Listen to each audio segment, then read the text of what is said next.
I just finished this book, Memento Mori by Eunice Hong, and I realized that I haven't really heard anyone talking about it.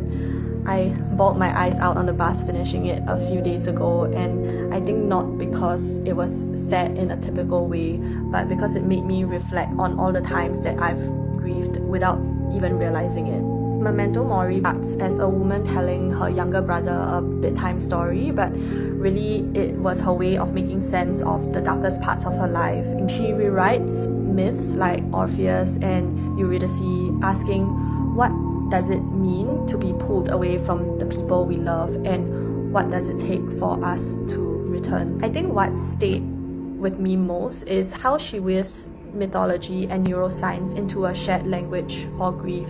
She explored this concept of emergence in this book. Emergence as a concept is the idea of how simple parts can come together and they can create something completely new and something unexpected.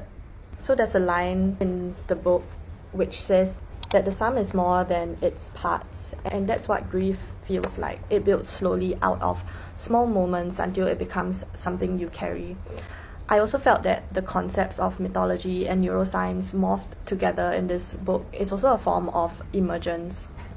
And actually the next chapter, she also talked about this concept, entropy, how things unravel, how memories break down, and how something that once felt solid starts to decay. I think she captures this uncertainty so well, the fear that if memory is unreliable, what parts of yourself are you losing with it? I think Memento Mori is definitely one of my favorite reads of 2025, and I'd recommend it for anyone who's been sitting with a grief they can't quite name, or if you want something that treats myth and science not as answers but as ways of asking better questions.